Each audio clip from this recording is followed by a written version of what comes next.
El canciller de Alemania y su controvertida visita a China. Pese a las críticas de Estados Unidos, Francia y sus propios socios de gobierno, Olaf Scholz consuma su itinerario en Pekín. El canciller instó al presidente Xi Jinping a interceder ante Rusia para que termine la guerra en Ucrania. Y Xi pidió conversaciones de paz para evitar un conflicto nuclear. Vamos en breve por más detalles de este tema. Soy Jenny Pérez, aquí en Berlín. Destacamos. Olaf Scholz pide a China una relación económica más profunda entre iguales. Lo hizo en medio de las críticas y advertencias de sus aliados ecologistas del partido. Una antesala electoral en Estados Unidos marcada por la violencia política y polarización social. En esta edición le tomamos el pulso al fanatismo religioso como vehículo efectivo electoral para los republicanos. Y 100 años de un descubrimiento que asombró al mundo, la tumba del rey Tutankamón. El 4 de noviembre del año 1922, arqueólogos desenterraban el santuario del joven rey de 3.000 años de antigüedad.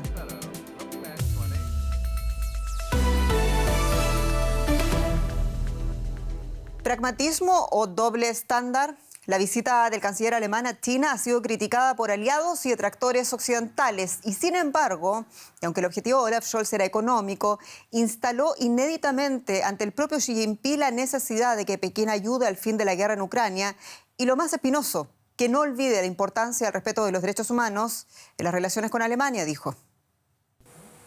Un recibimiento inusual en tiempos inusuales.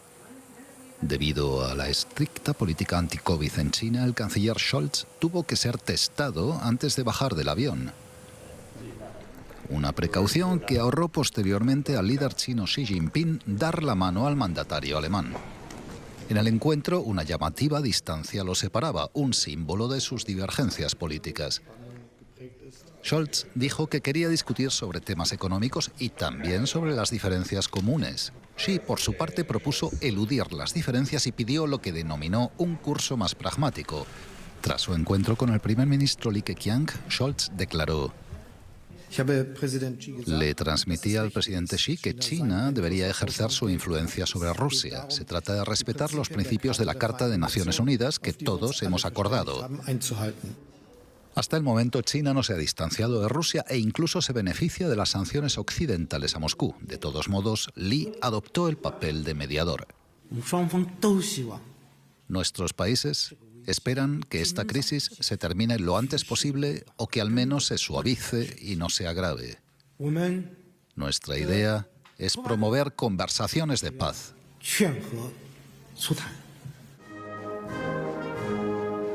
Scholz declaró que la situación de los derechos humanos en China, en especial la de la minoría uigur, también había sido abordada en el encuentro. Y de las propias filas de gobierno le pedían al canciller Scholz no olvidar la situación interna de los derechos humanos en China y la opresión a los uigures. Y nuestro analista político, Emily Vinagre, nos ayuda a comprender más sobre este asunto. Emily, saludo. Scholz instó a China a interceder ante Rusia por la guerra en Ucrania, pero ¿ha habido acaso una mención concreta sobre la situación interna de derechos humanos como tanto le pedían los verdes?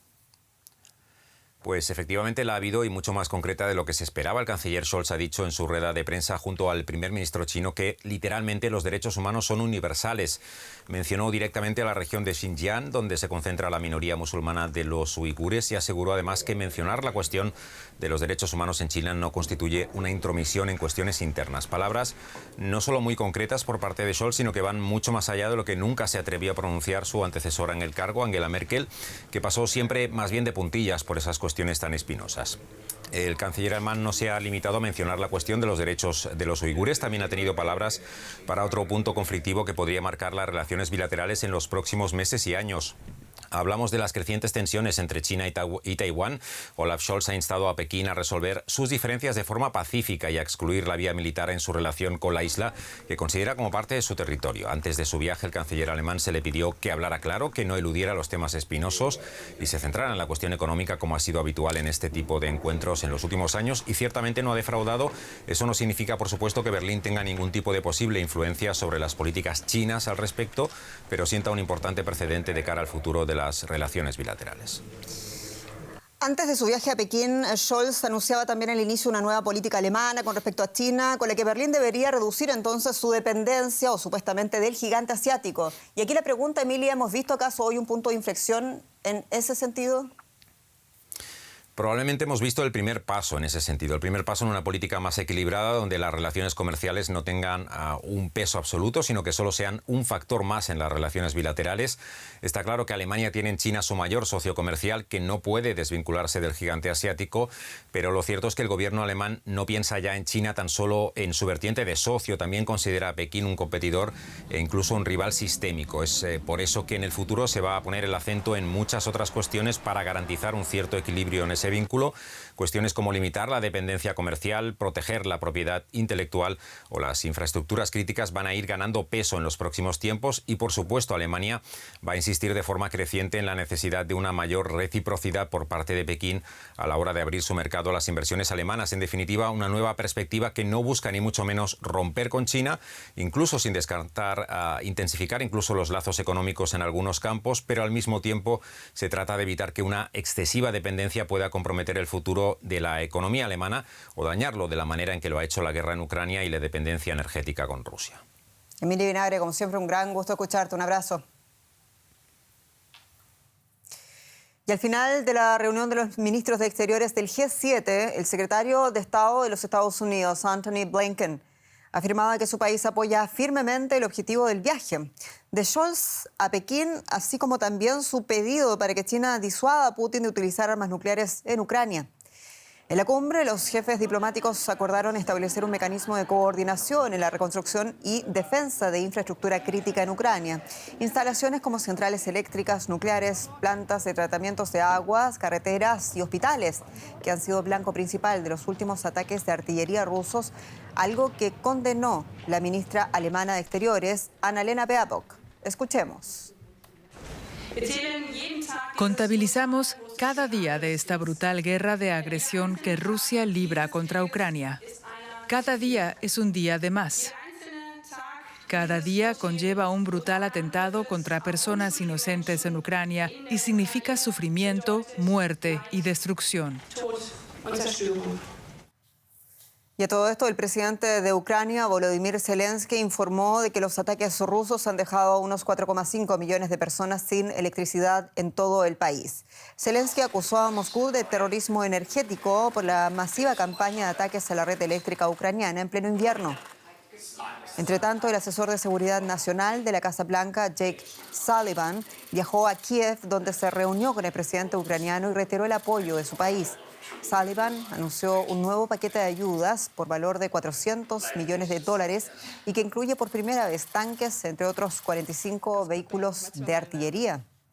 Y en la víspera, las autoridades prorrusas admitieron la posibilidad de un repliegue de la región de Jersón. En Kiev tratan de descifrar si el Kremlin prepara efectivamente una retirada o tal vez una trampa, dicen. No lo parece, pero este río pronto podría ser el frente de guerra. Militares rusos ayudan a residentes de la ciudad ocupada de Jersón a pasar de la orilla derecha del Dnieper a la oriental. Según los soldados, ya han cruzado 1.200 vehículos y 5.000 personas al día y sugieren que pronto ellos podrían hacer lo mismo. Un indicio de que Moscú está dispuesto a devolver terreno en la guerra.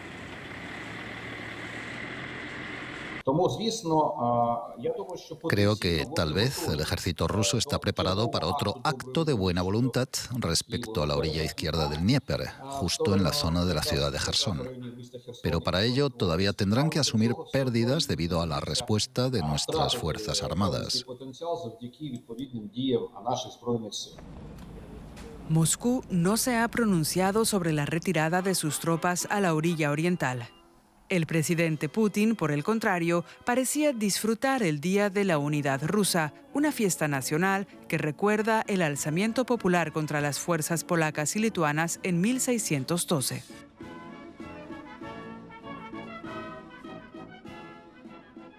Este año, la atención se centró también en la anexión de territorios ucranianos.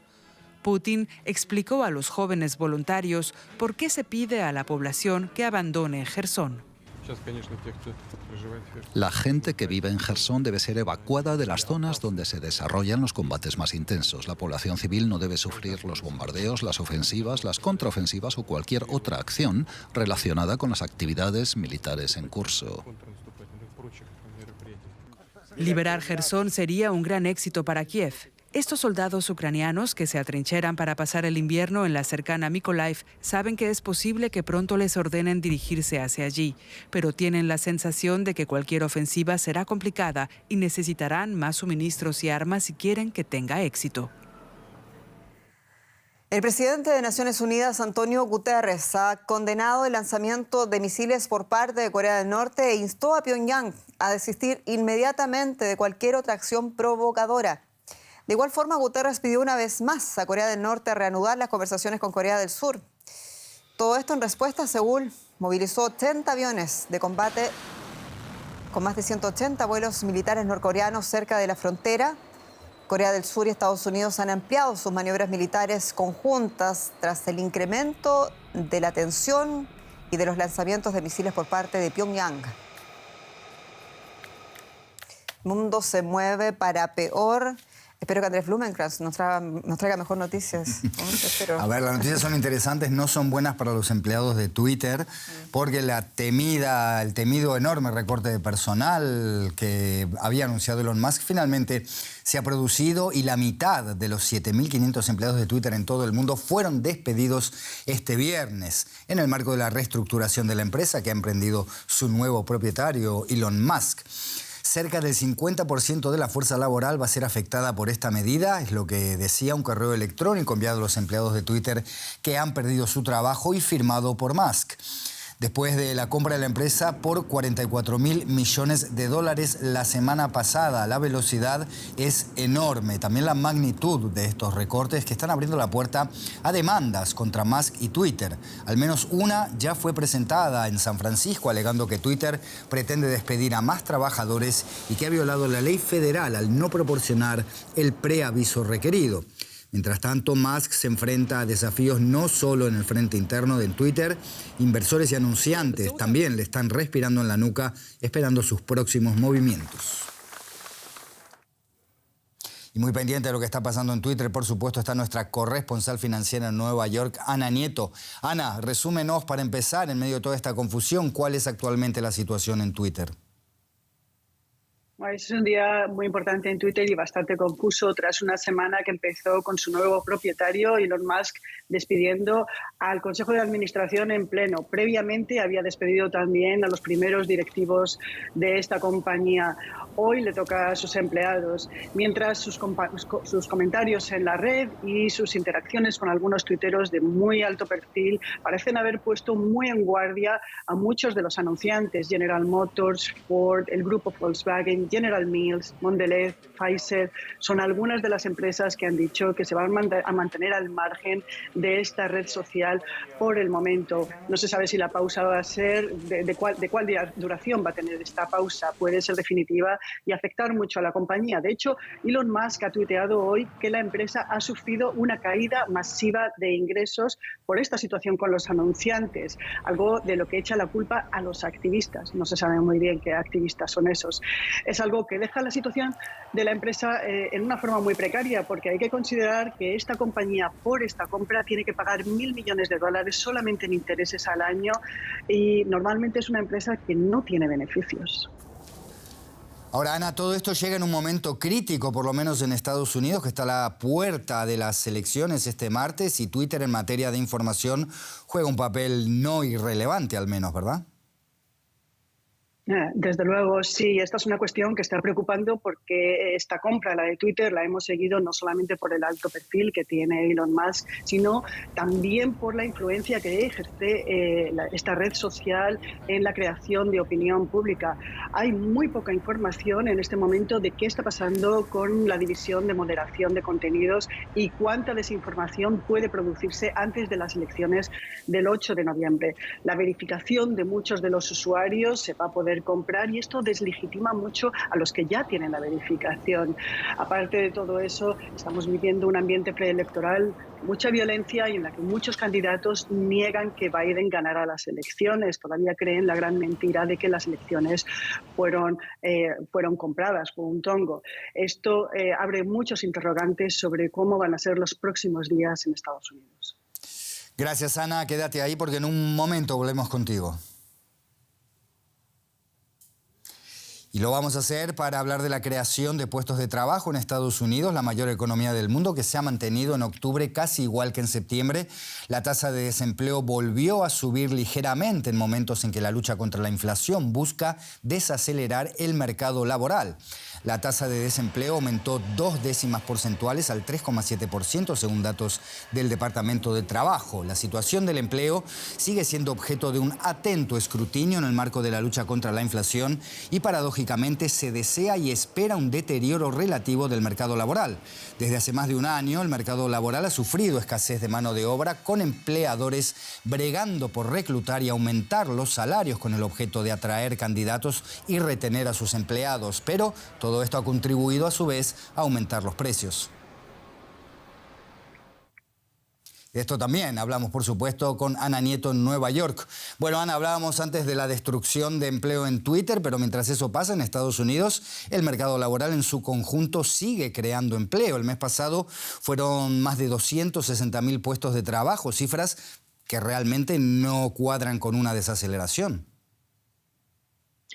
La creación de empleo se mantiene en octubre. Es un mes más de continuadas buenas noticias para los trabajadores. La tasa de desempleo queda en el 3,7% y para el mercado latino, que siempre es un poquito más alto, queda en el 4,2%. Son exactamente 261.000 nuevos puestos de trabajo según las cifras oficiales que se han dado a conocer hoy, y esto significa que se han creado más o menos los mismos empleos que en septiembre y se han creado bastantes menos que en meses precedentes, menos que el año pasado, pero, y esto es curioso, más que en 2019 por estas fechas, es decir, antes que de la pandemia. Eso sí, se ve que el ritmo de creación de empleo está bajando en la misma línea que se están enfriando otros elementos de la economía de Estados Unidos, aunque realmente es muy lentamente.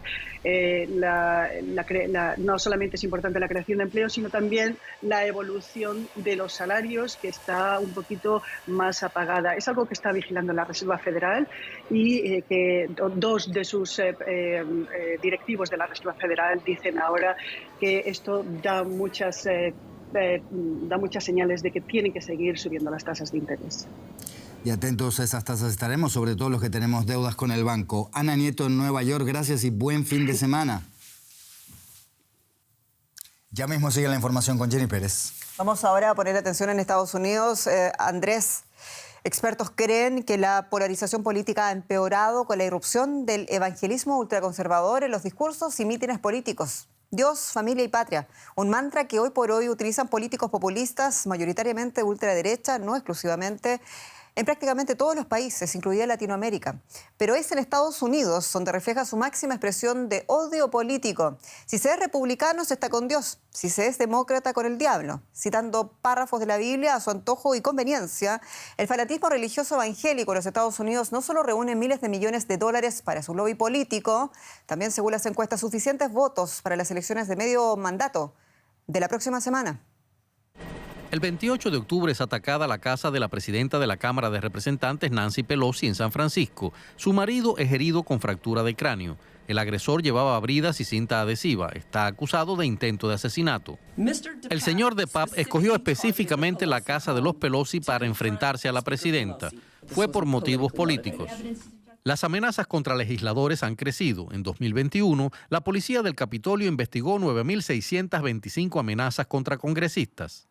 De manera contundente y todos unidos como país, tenemos que decir que en América no hay lugar ni para actos de intimidación hacia los votantes, ni para la violencia política. Temo que las conspiraciones sobre un supuesto fraude electoral conducirán a algunos a cometer actos de violencia.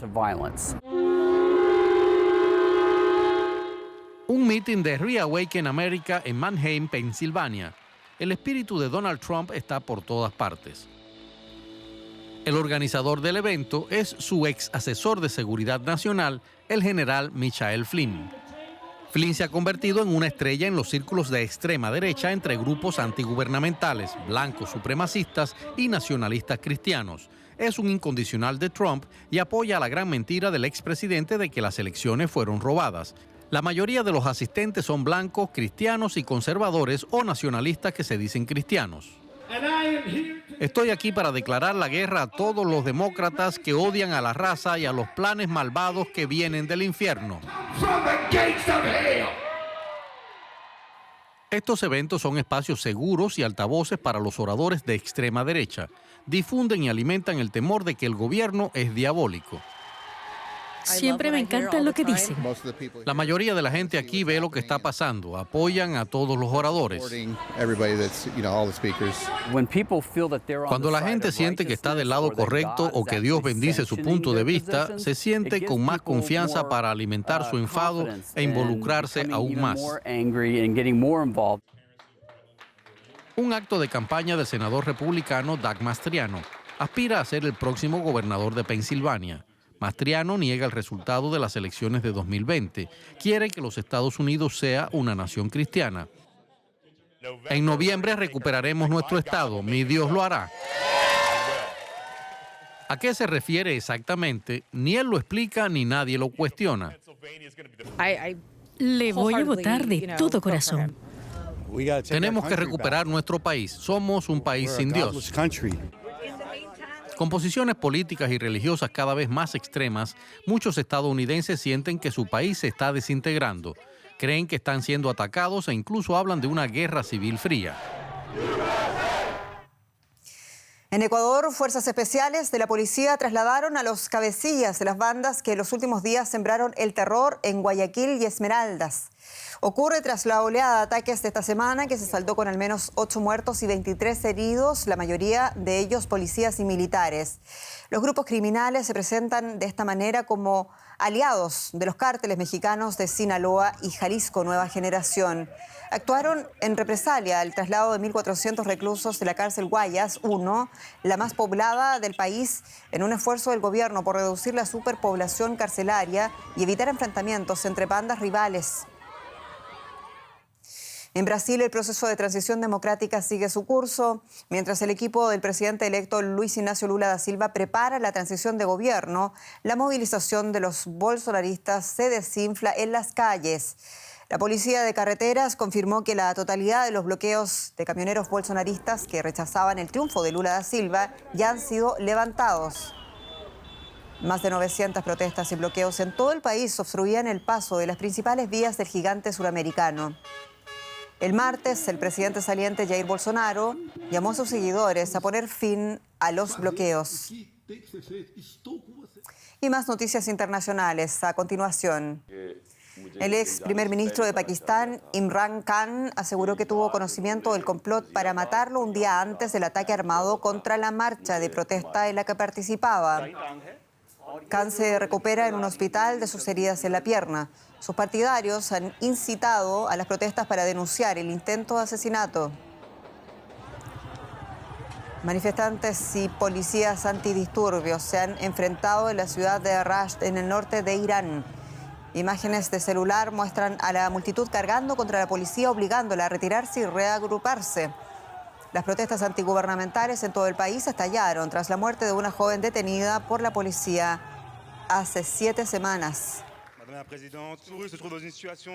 Un incidente racista obligó a suspender la sesión en la Asamblea Nacional Francesa. Hablaba el diputado izquierdista Carlos Martens sobre los inmigrantes rescatados los últimos días en el Mediterráneo, cuando un legislador ultraderechista hizo un comentario xenófobo. El diputado nacionalista ha sido apartado 15 días de sus tareas parlamentarias. Y hablamos de algo más grato. Hoy se cumplen 100 años de uno de los descubrimientos arqueológicos más importantes del siglo XX. Un equipo que trabajaba bajo la batuta del británico Howard Carter desterró unos escalones de piedra en el Valle de los Reyes. Los siguieron y dieron finalmente con la tumba del rey Tutankamón. Un descubrimiento y posteriores excavaciones rodeadas en el misterio, uno de los más grandes del siglo pasado. Howard Carter llevaba 15 años buscando a Tutankamón. Cuando sus recursos estaban a punto de agotar, un joven egipcio de su equipo tropezó con un escalón. Era la entrada a una tumba que había permanecido bajo tierra durante más de 3.000 años. Cuando la abrieron, el arqueólogo y su mecenas, el conde de Carnarvon, encontraron tesoros increíbles. Mi bisabuelo le dijo a Howard Carter, ¿qué ves? Y la respuesta de Carter fue, cosas maravillosas. Por todas partes el brillo dorado de los bonitos objetos de madera, y esto era solo el principio. Porque lo mejor estaba todavía por llegar. El sarcófago del rey, que murió en 1323 a.C. a los 19 años, contenía 3 ataúdes con joyas incrustadas, uno de ellos de oro puro. Desde su sitio de descanso en el siglo XX, la máscara dorada del joven faraón nos habla de una era gloriosa. 10 años le tomó a Carter catalogar los 5.000 tesoros de la tumba, y muchos más han necesitado los científicos para descifrar los secretos de los restos momificados. ¿Cómo murió? No se puede saber exactamente. Sus restos fueron dañados durante las excavaciones. Inicialmente existía la teoría de que alguien lo golpeó en la cabeza, pero luego se demostró que era médicamente imposible. Otras teorías afirmaban que se cayó de su carro, que fue atropellado por este o que lo pisoteó su caballo. En 2005 se le practicó un TAC. Posteriormente se realizaron test de ADN. Los investigadores creen que su sistema inmunitario se había debilitado por la malaria y que una herida en la pierna bastó para matarlo. Un final desafortunado para un reinado que duró menos de una década. Durante la Edad Moderna, el niño rey cayó en el olvido. Así que al conmemorarlo estamos dando continuidad a su alma. Tutankamón es el único faraón que ha mantenido y cuidado a su país más allá de su reinado. Desde el hallazgo de su tumba, Tutankamón ha contribuido a la economía y a la imagen pública de Egipto. ¿Podría seguir siendo así en el futuro? Algunos estudiosos han cuestionado recientemente el hecho de que la tumba de Tutankamón no haya sido totalmente excavada. Tal vez detrás de la cámara funeraria se encuentre una segunda cámara oculta que podría contener el cuerpo de otra faraona como Nefertiti. Independientemente de si la tumba oculta nuevos secretos, su descubrimiento hace 100 años ha garantizado la inmortalidad de Tutankamón. Y se lo llevamos a ustedes. Bueno, muchas gracias por su atención y sintonía. Esto es Deutsche Welle para ustedes, el canal público alemán con las noticias. Soy Jenny Pérez. Hasta pronto.